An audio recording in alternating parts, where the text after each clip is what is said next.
And there I was the girl from Suits. This one's wife, trying desperately to be liked. Hello, I'm H.G. Tudor.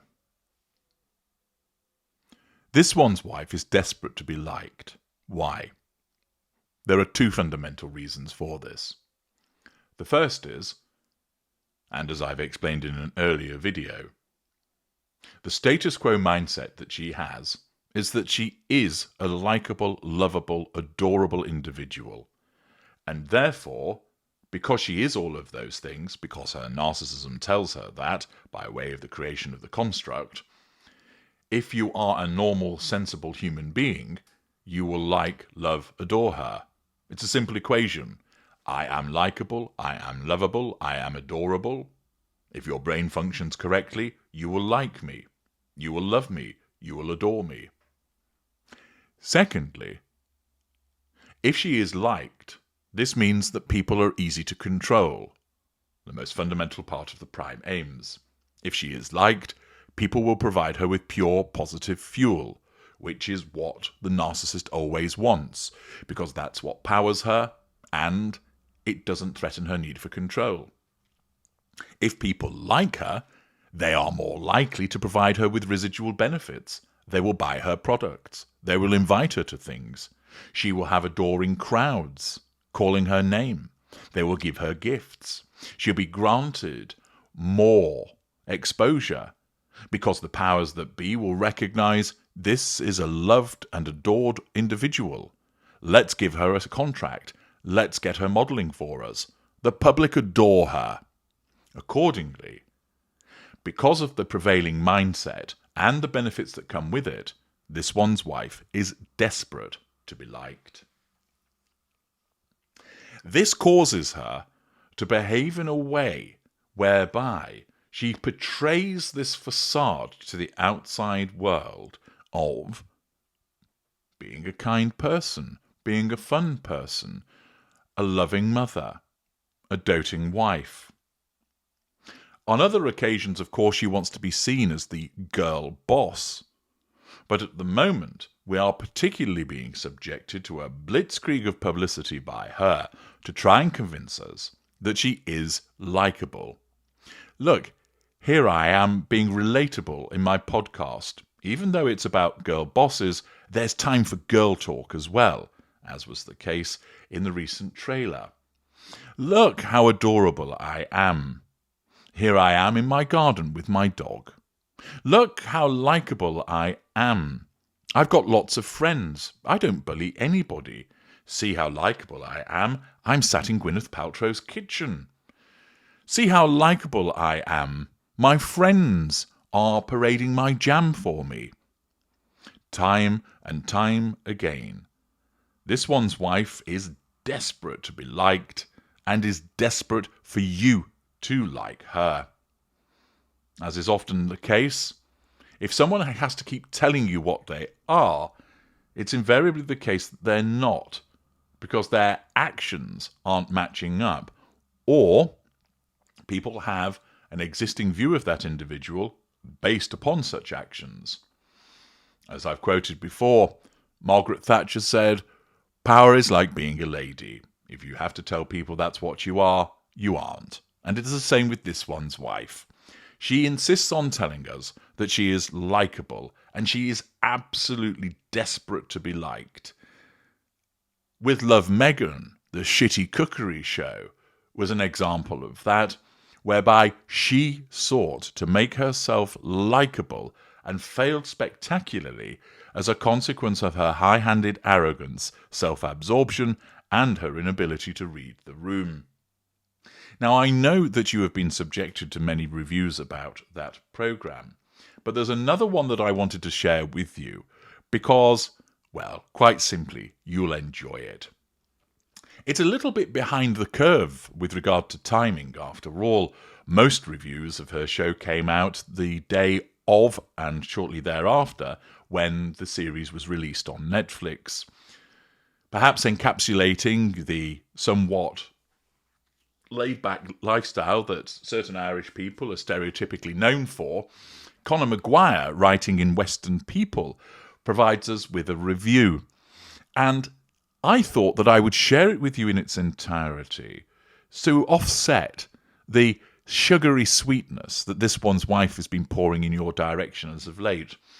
If you found yourself disappointed by the fact that she appeared on the Gwyneth Paltrow video, if you find yourself with a sense of, she seems to be winning and I don't like it, but assure me she's, take it from me, I assure you, she isn't. But if you want an infusion of balanced yet amusing observations about the shittiness of her show, press pause now, go and put the kettle on, make yourself a brew, maybe get out one of those chocolate-covered hobnobs, and pop the headphones on and listen to the stentorian, chocolatey, velvety tones of your glorious narrator as I take you through what Conor Maguire has to write, because you'll enjoy it. Mr. Maguire writes, "There is something uncomfortably painful about watching someone try desperately to be liked.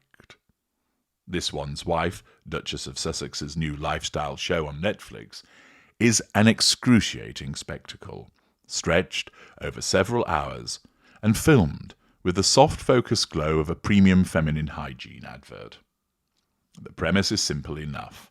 This One's Wife, in an £8 million Monty Shitshow farmhouse, or perhaps a cunningly disguised television set pretending to be one, invites friends and pseudo-friends to participate in activities so profoundly banal they make watching paint dry seem like the climax of a Bond film.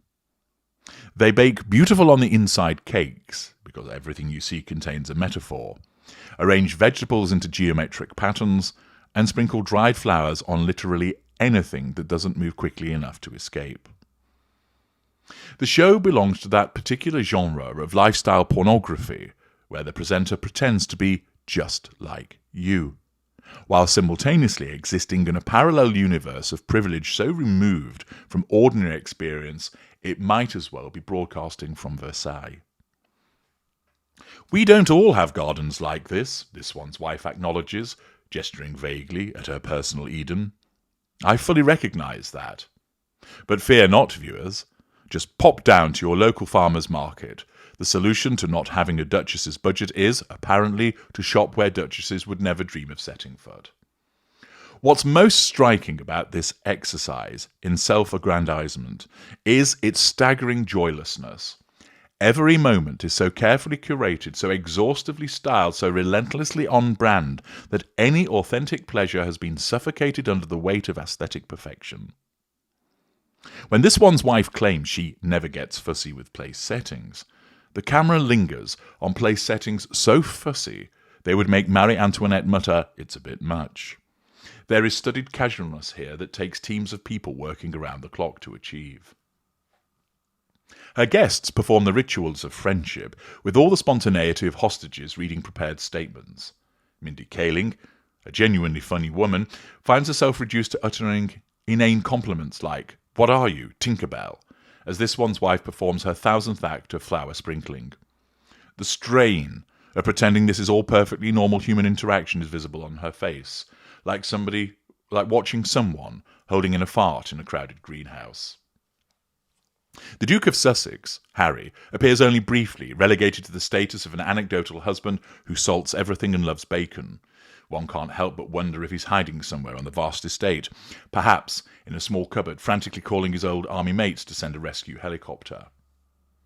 What's missing most conspicuously from With Love, Meghan is any sense of humour or self-awareness. The show vibrates with an earnestness so intense it could power a small city.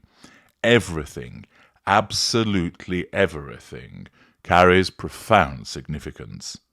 Harvesting honey becomes a reminder to do something that scares you a bit. Arranging crudités is a meditation on imperfection.